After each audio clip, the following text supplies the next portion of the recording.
Hello and welcome to News 9. I'm Nishrita, and first up, first they arrested him, then they made 2 more arrests. Now they say the first person who was arrested is not directly involved in the case. In what can be termed as a khichdi of sorts, the Bengaluru police has messed it up. Yes, completely. Here's a report.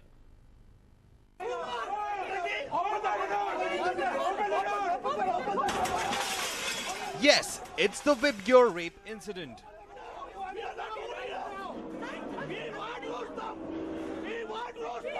After massive outrage and public anger, the Bengaluru police were under tremendous pressure to make arrests. In fact, the police arrested a 30-year-old skating instructor. He was Mustafa. But now, seems like the Bengaluru police have made a mess out of the case. Was Mustafa scapegoated? Let's listen in to the police commissioner first. The case involving a sexual offence on a minor girl, school-going girl in Vibgyor High School has been solved in terms of identifying the culprits who have actually committed the offence.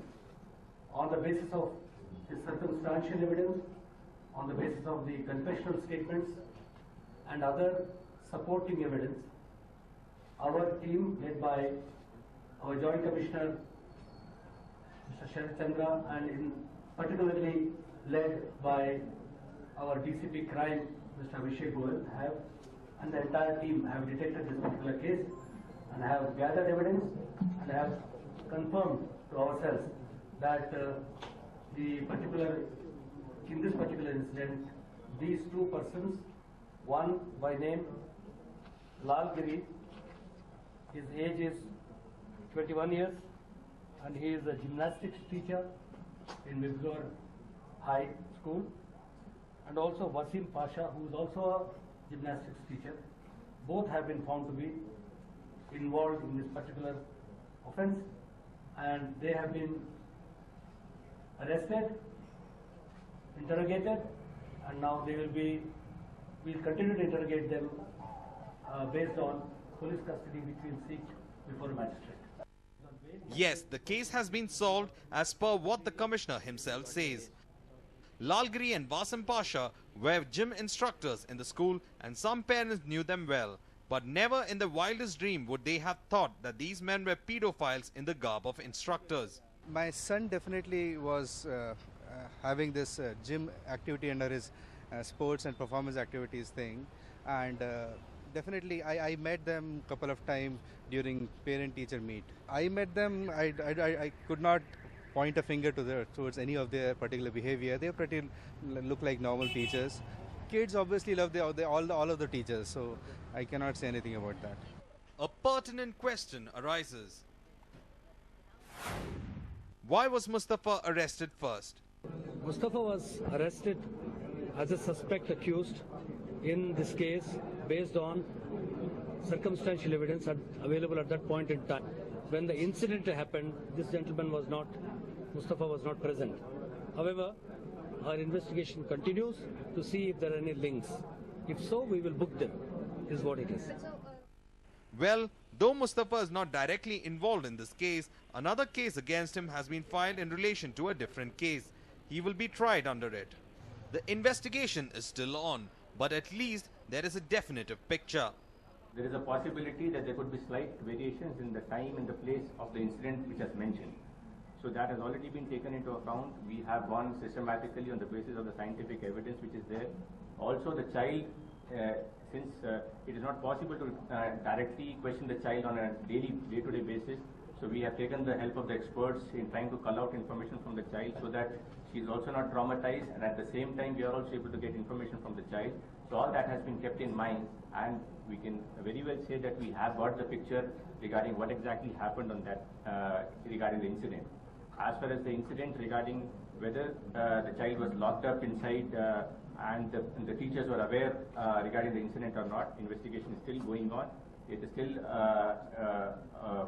work in progress. So as and when we find any evidence regarding that, suitable action will be taken regarding that also. But the parents of the children studying in the school have mixed reactions about how the police have bungled in the case. So I think it's an entire drama. It's a everybody's been actually talking about Mustafa in the first place. The rest was done. So what is this? Is this an eyewash? I understand Mustafa was booked for being a pedophile under the POCSO Act. Now all of a sudden you come up with these two names, which is good. I am glad that at least now finally we are heading towards someone. It's been like 14 days and the investigations are still lingering on. I think just do a complete washout of the entire management, starting from the top. Don't even spare the principal. There are more people in it which are coming out, which are being brought out into the picture. But then there could be many, many more sitting inside. So by saying that Mustafa was not the person who did the rape, it makes it even more difficult for me to believe to the school that why was this all cover up and all those things that happened up.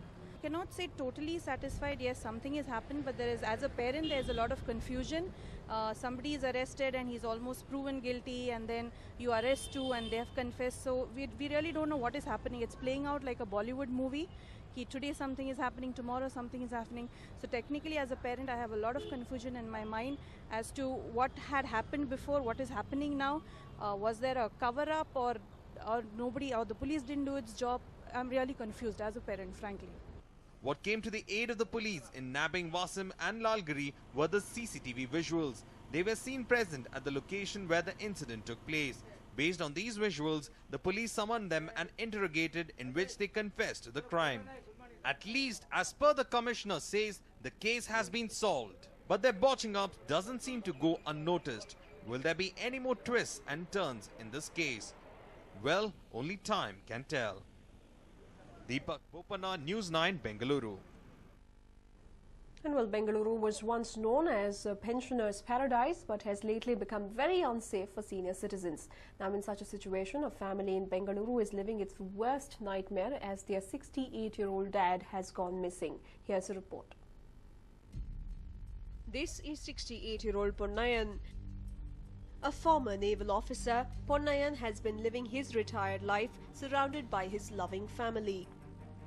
But since Sunday, this senior citizen's family has been desperately looking for him.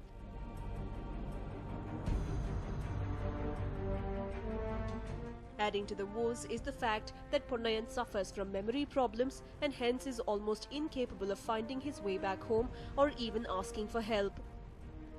So what happened was on Sunday, in the afternoon, he had gone out with his caretaker and he was taken to a physiotherapist's place and he was asked to wait outside. So while he was waiting outside, he kind of took a walk and he kind of crossed over the airport road and he came to the Barbecue Nation side, and then from there he was reported next seen at Subway, and then from there we don't know where he went, but then there are certain instances of him having been seen in 18th Main in Indiranagar. Ponnayan's two children, Param and Vivek, have mobilized well-wishers who have fanned out across the area of Indiranagar in a desperate attempt to find him. The aged man who was with his caretaker got away when the caretaker got busy with another patient in Indiranagar. But by the time the caretaker realized his folly, Ponnayan was nowhere in sight. But what has come as a sigh of relief is the fact that the senior citizen has been spotted by many passers-by in the area. He was last spotted on the Kodehalli main road, and he was positively identified. He's wearing a white waistie and a white shirt, a half-sleeve shirt. He's 5'5", he's pretty dark, and he's about 60 kilos. And he's about 68 years old. And that's basically the visual. And he'll be very, very thin because he hasn't eaten in like maybe 2 days. And he doesn't have any money on him. So he should be very easily, if you see somebody who's destitute and who fits this description, it's very probably him. Ponnayan's worried family is now requesting everyone in the city to keep an eye out for the aged man, as he might not have eaten food or drank water for over 2 days. Since Ponnayan has memory problems and struggles to speak, he is incapable of conversing with people to seek help. Though there have been a few sightings of the old man, it has been over 48 hours since he received help. What we're doing right now is there are a lot of people who've come to our support. They're retired Army, Navy officers. There are some people who've come whom we don't know, but they've seen the Facebook updates and the media updates, and they've come for our help. So my request is to the citizens that if you see anybody who's unattended, old and frail, request them to take to the nearest police person such that they can be attended to. I think that's the most difficult part for us, but we need to hold our ground. So we need to look for him. I think that's the most important thing. Ponnayan was a commodore in the Indian Navy and had even fought the 1972 war. He was also honoured by the President with the Vishishta Seva Medal for his services. Someone who has fought for the nation in the past now desperately needs the help of Bengalurians. Nishchita, News9, Bengaluru. And well, an unidentified woman disguised as a nurse allegedly stole a baby boy in Belgaum's KLE hospital. It has been 7 days since the incident, but the mother is still at the hospital waiting for her baby. Take a look.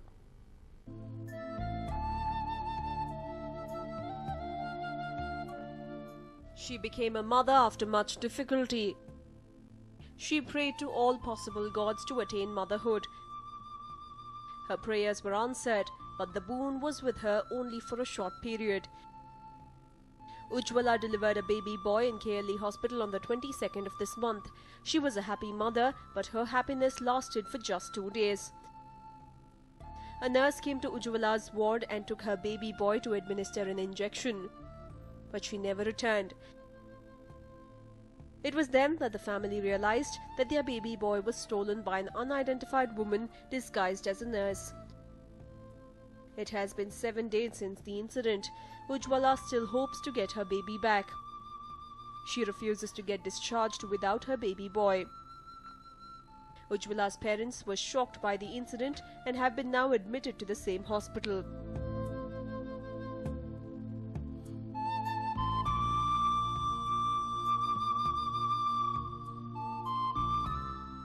The CCTV installed in the hospital has captured the accused taking the baby away. But the police are finding it hard to catch the culprit as she had covered her face. However, investigations are on to trace the accused. Srikanth, News9, Belgaum. And well, an infected plane passenger introduced the deadly Ebola virus to Nigeria, sparking fears of a global outbreak anytime soon, and health experts are extremely worried as to how to contain this if it happens. This news came after it emerged that an air traveller brought it to Nigeria, and health experts now fear infected air passengers who do not realize they have the virus could spread it around the world. Civil servant Patrick Sawyer collapsed at Lagos airport in Nigeria on the 20th of July after flying in from Liberia, where he had attended the funeral of his sister who had also succumbed to the disease. His plane also landed in Togo on its way to Nigeria, prompting fears that the virus may have also reached a fifth country. The outbreak started in Guinea in February and spread to neighboring Liberia and Sierra Leone in weeks. Previous outbreaks were confined to forests and rural areas, but this one has already spread across 4 countries in West Africa, killing 672, the disease's biggest death toll. More than 1,000 others have been infected by the virus, which can go unnoticed for 3 weeks and kills 90% of victims. Professor Hugh Pennington, Emeritus Professor of Bacteriology at the University of Aberdeen, was very blunt when he said if the disease gets going in Nigeria, it would be cause for concern. Nigeria has close links with the UK and many other countries. Nigeria, Guinea, Liberia and Sierra Leone are now screening air passengers, but doctors say this may not be effective because Ebola has an incubation period of 2 to 21 days and cannot be diagnosed on the spot. Symptoms include high fever, bleeding and damage to the nervous system. There is no vaccine or cure. It is spread by contact with infected blood or other bodily fluids. All outbreaks since 1976, when Ebola was first identified, have been in Africa, with the previous highest death toll being 280. A News9 report.